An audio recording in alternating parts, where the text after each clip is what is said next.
When you sit down on a Friday night, to watch a sci-fi romantic thriller, what is it that you actually see? Right. Like, do you see a standard Hollywood love story, complete with the handsome lead, the beautiful dancer, the obstacles they have to overcome to be It's a together? classic formula. Exactly. Yeah. Or do you look at the screen and see a terrifyingly accurate metaphysical blueprint of hidden power, bureaucratic control, and, well, managed reality? Yeah, that's the real question. Because we usually approach movies like the 2011 film The Adjustment Bureau, starring Matt Damon and Emily Blunt, expecting pure escapism. Totally. You buy your popcorn, you suspend your disbelief, you just watch these mysterious guys in fedoras try to keep the two main characters apart. Right, you're just along for the ride. But today, we are completely throwing out that casual popcorn movie lens for this deep dive. We really are. We are looking at a framework, specifically one laid out in an analysis called Architects of the Script, the Bureaucratic Jinn order,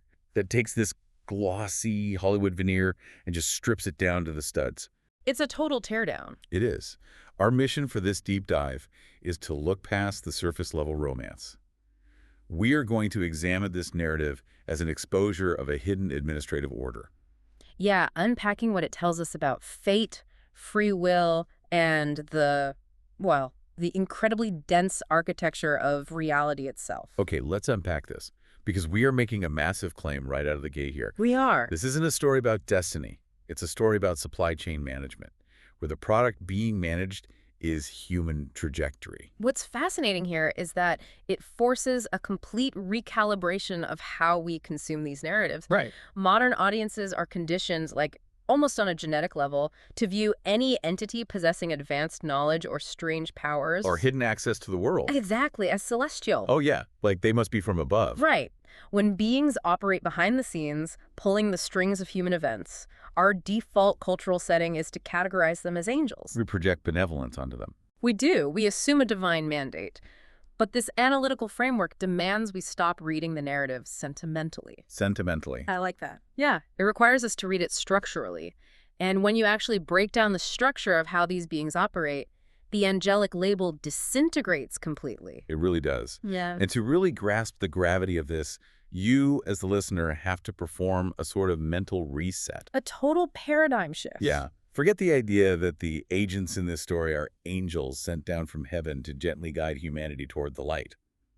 We need to look at their actual behavior. Because angels, in the traditional theological sense, radiate peace. Right. They radiate mercy, transparency, and a kind of joyful, luminous obedience to an ultimate creator. But the beings in this story, these men in crisp suits and fedoras, do not float down on beams of light. No, they don't. They walk briskly through corporate office buildings. Exactly. They don't sing heavenly choruses. They speak exactly like mid-level project managers.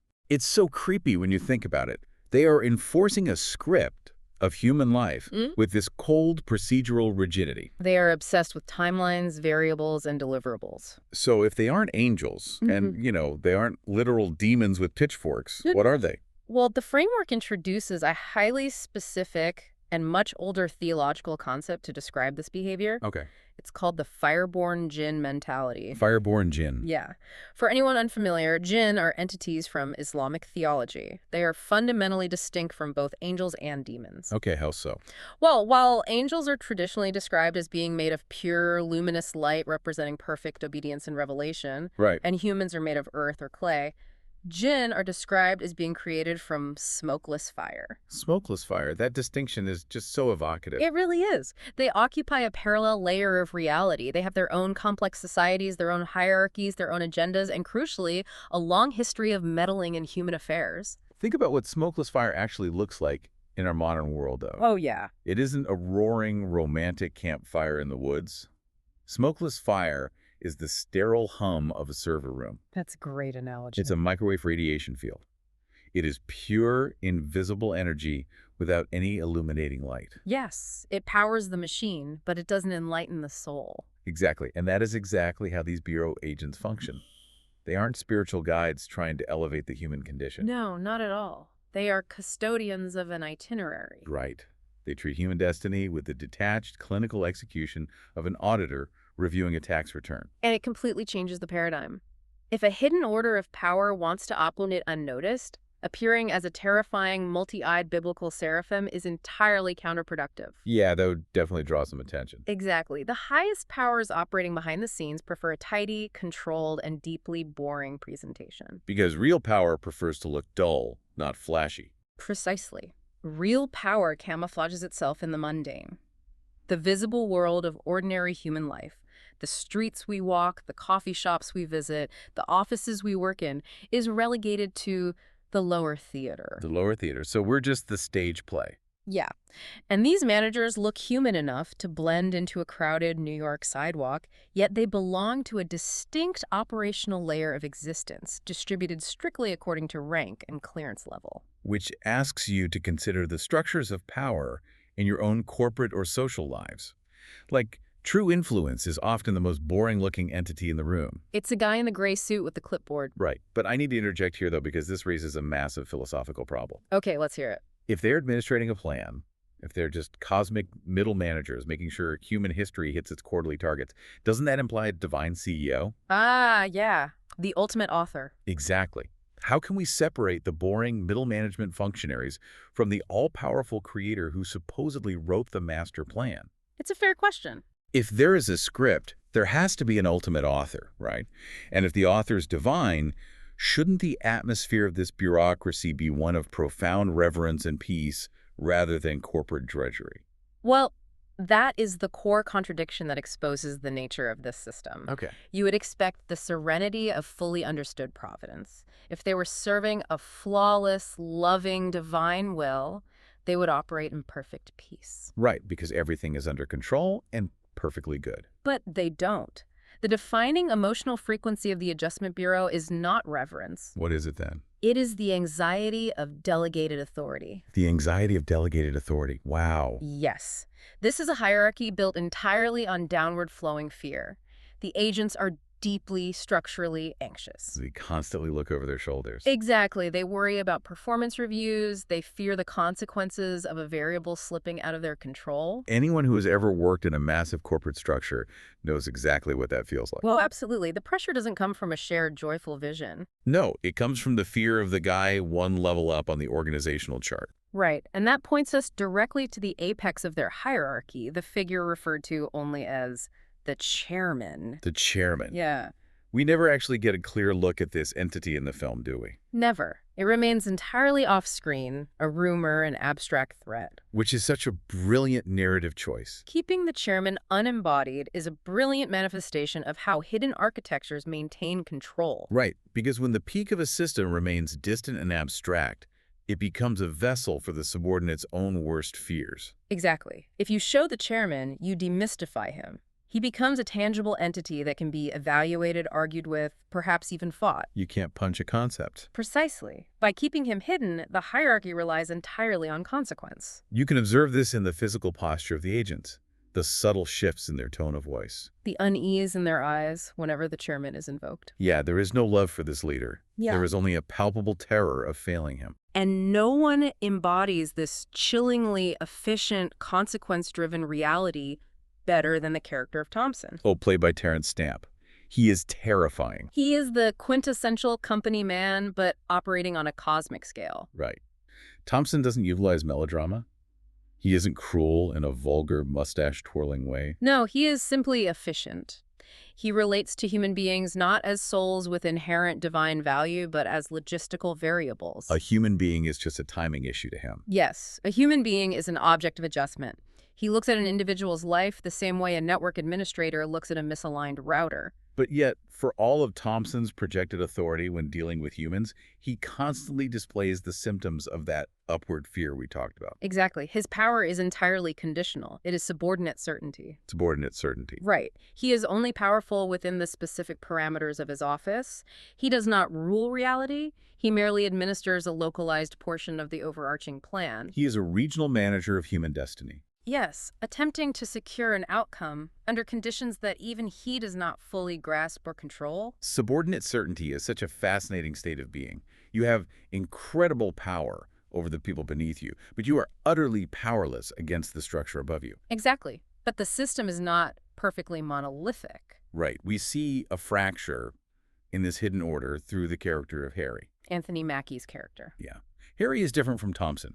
He isn't perfectly fused with his bureaucratic function. He hesitates. He displays what we might call a residual conscience. A sensitivity to honor and compassion that exists outside the rigid margins of the plan. And Harry represents a crucial vulnerability within any complex hierarchy. He is a fireborne Jinn figure who begins to incline toward truth rather than mere utility. Because not every entity operating within a managed system is blindly subservient to his coldest goals. Right. Harry recognizes that the administrative agenda is not necessarily synonymous with the highest universal good. And recognizing that distinction introduces a massive variable into the system. It does. His eventual decision to assist the human protagonist is profound, specifically because he understands the architecture. He knows exactly how the machine operates, which means he is fully aware of the terrifying structural consequences of stepping out of alignment.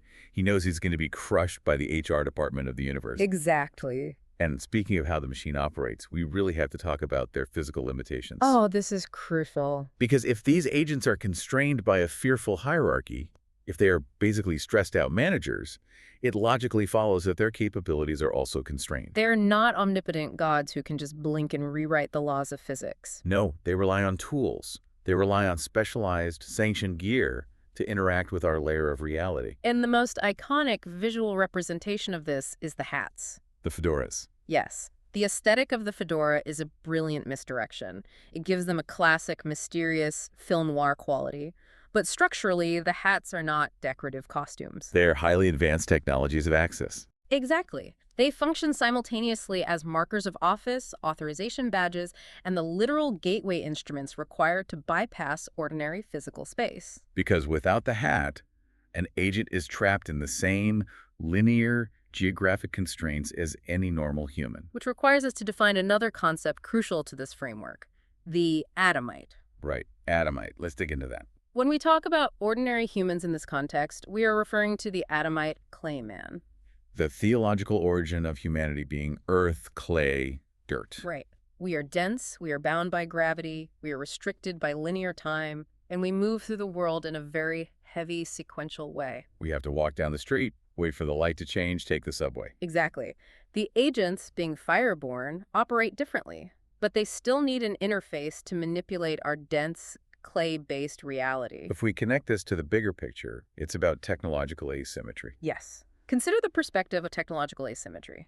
Imagine taking a modern satellite imaging device, or even a simple smartphone, back to the 14th century. Right. To a primitive observer, predicting the weather or instantly communicating across an ocean looks like literal divine magic. It appears miraculous, but to us, it is merely sanctioned infrastructure. So the framework suggests we view the Bureau's abilities through this exact lens. Yes. When an agent turns a doorknob in a New York library and steps out into Yankee Stadium, they are not performing a miracle. They are not breaking the fundamental laws of reality. No.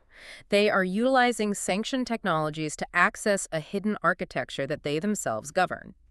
The hat is the mechanism that authenticates the user and allows the door to function as a portal. It's an RFID badge for the universe. Basically. And it implies that reality itself is partitioned. It isn't flat, and it isn't equally accessible to everyone. Right. Our world is built with service elevators, hidden corridors, and VIP thresholds that ordinary Adamite claymen cannot perceive. The Bureau's superiority over humanity doesn't stem from actual godhood.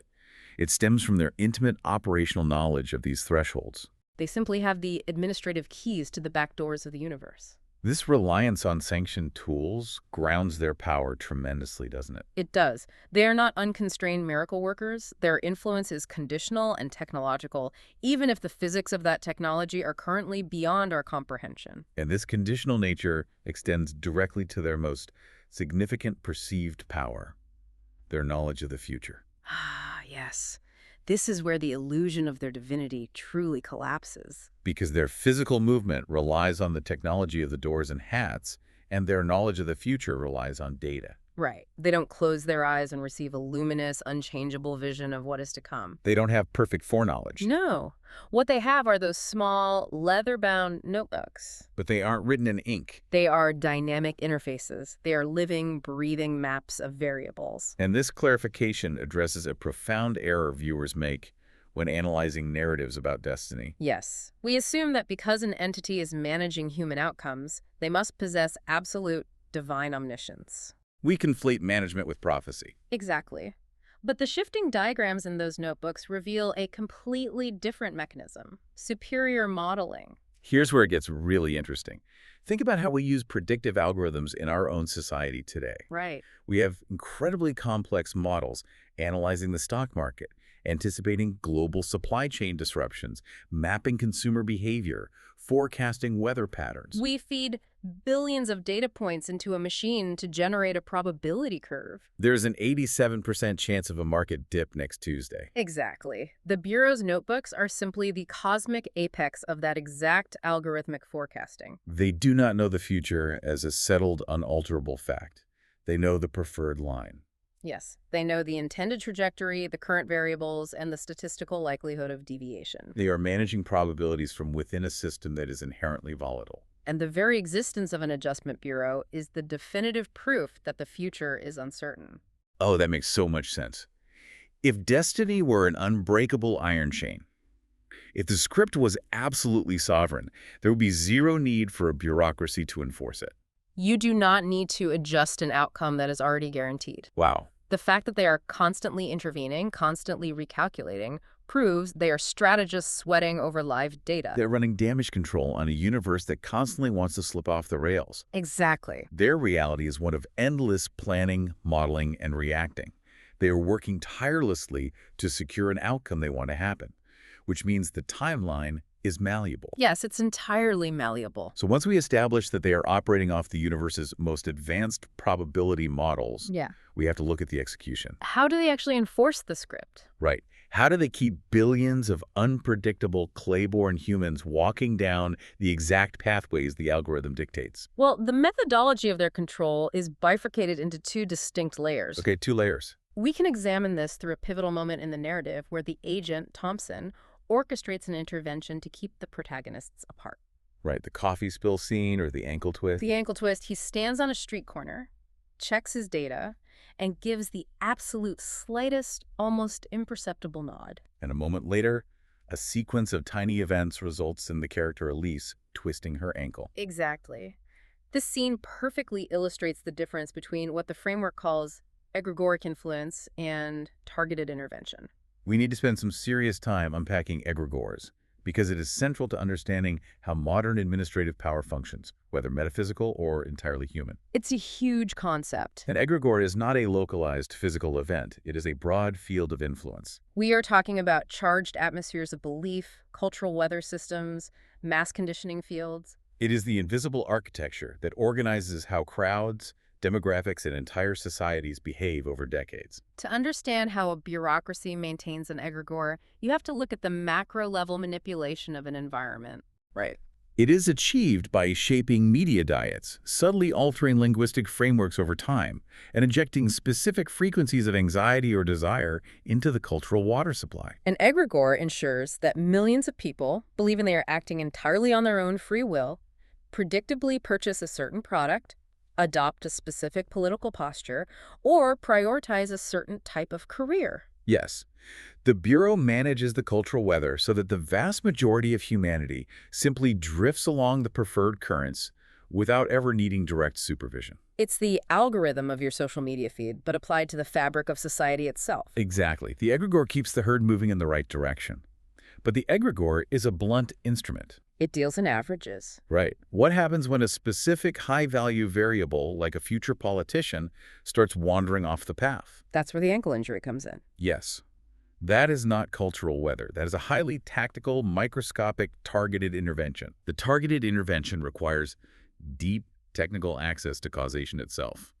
The Bureau manipulates the microlayer, a localized adjustment in timing, bodily coordination, or physical probability. They operate a multi-layered control system. They use the egregoric field to manage the macro identity of a population, but they deploy targeted individual adjustments to prune the specific branches of the probability tree that threaten the core narrative. And the terrifying part is the sheer banality of the intervention. It really is. We are culturally conditioned to expect supernatural interference to look biblical.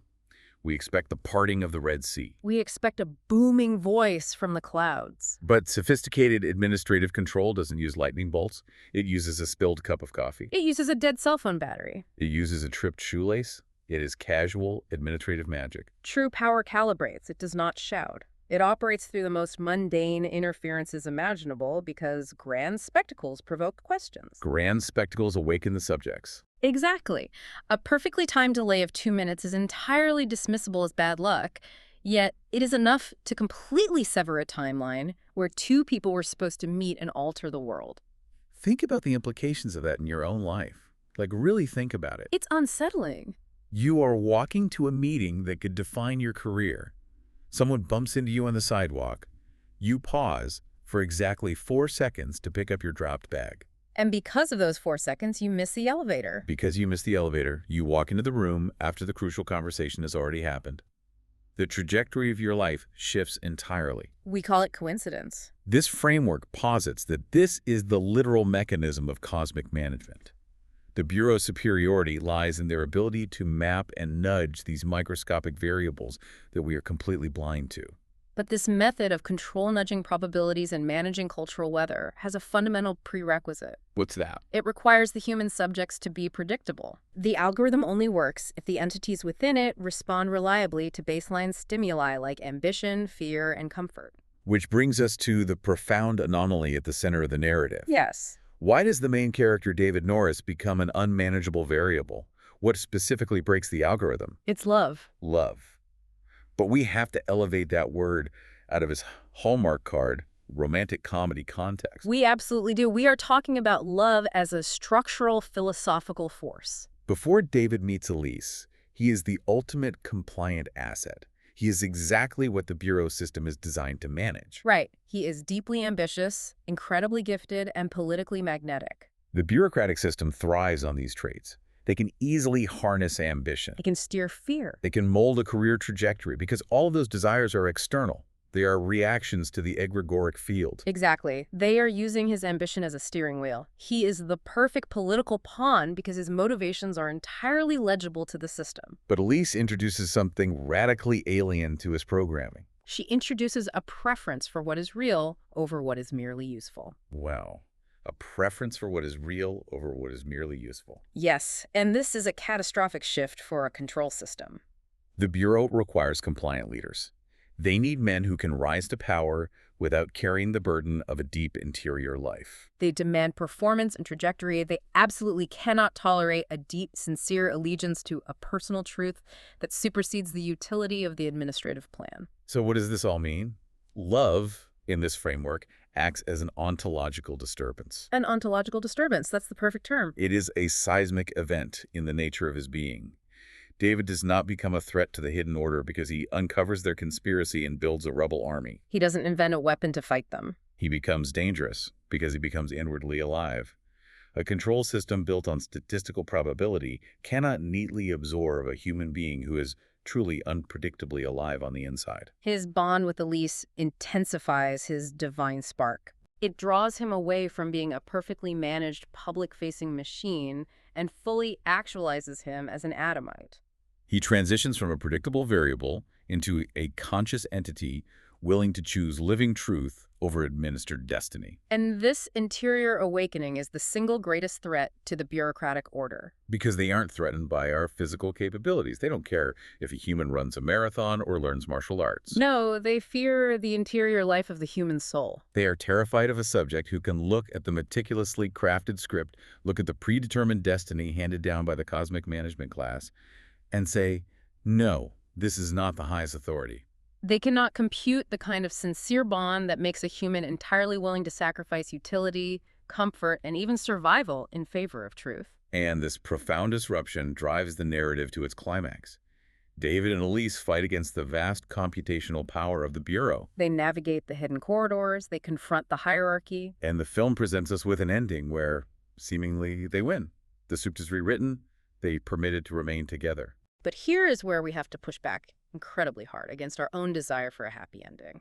Yeah, I want to play devil's advocate against the romantic conclusion. Go for it. Because it is so deeply comforting to believe that human love is a force powerful enough to shatter the cold, calculating machinery of cosmic management. We want David and Elise to walk into the sunset victorious over the ultimate DMV. Exactly. But when we synthesize everything we've analyzed, the superior modeling, the egregoric fields, the immense strategic capability of this system, we have to ask, did they actually defeat the machine? Or are we fundamentally misunderstanding the nature of the chairman? Right. This raises an important question. The framework demands we revisit the ambiguity of the apex.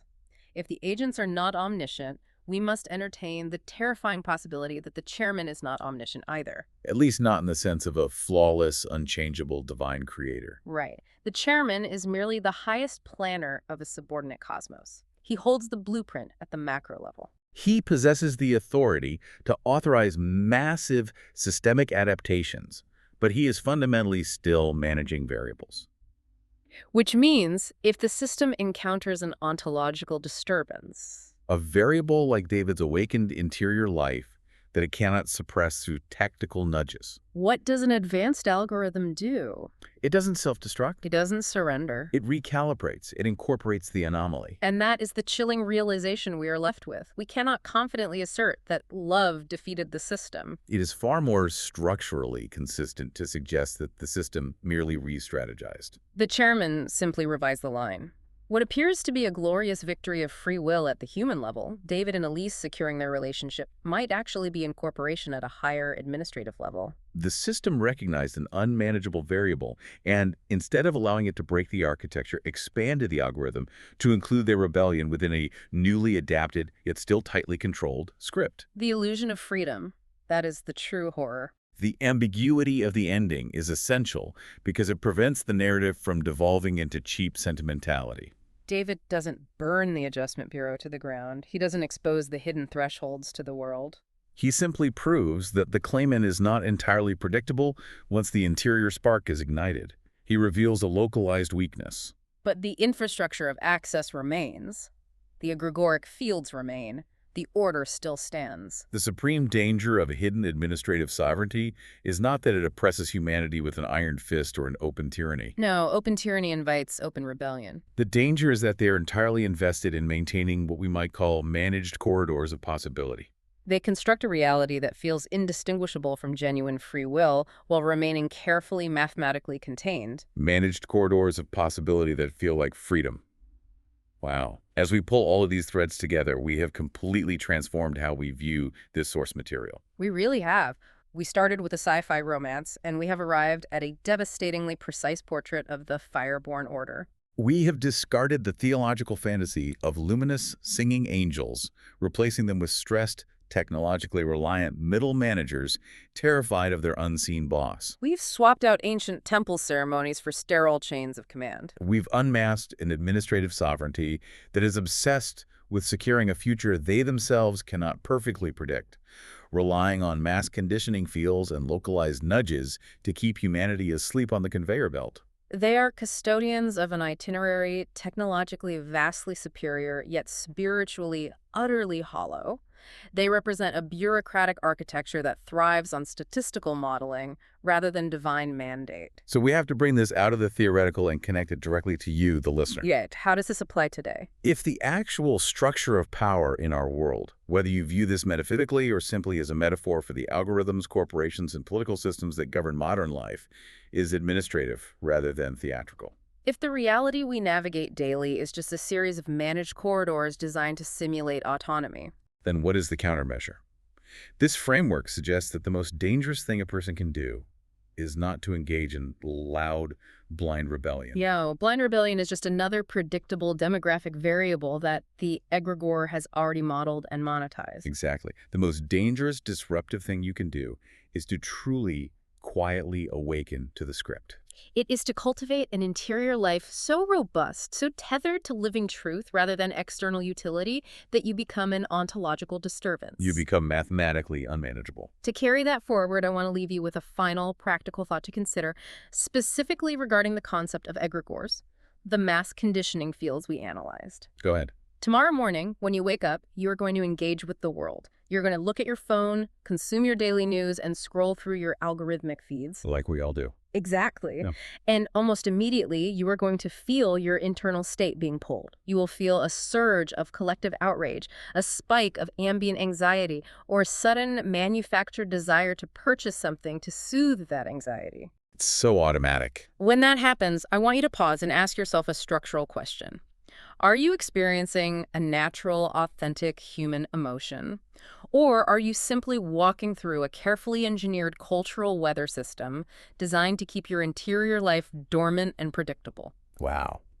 Are your daily desires, your fears, and your ambitions truly your own, or are they just the latest automated revisions to the administrative script? Next time you watch a sci-fi thriller, or next time you miss a bus by exactly 10 seconds, you might find yourself looking past the surface. You might. You might start checking the background, looking for the guy in the hat, holding the notebook, quietly nudging the world down a very specific, managed corridor. Keep your eyes open. Keep your interior life awake.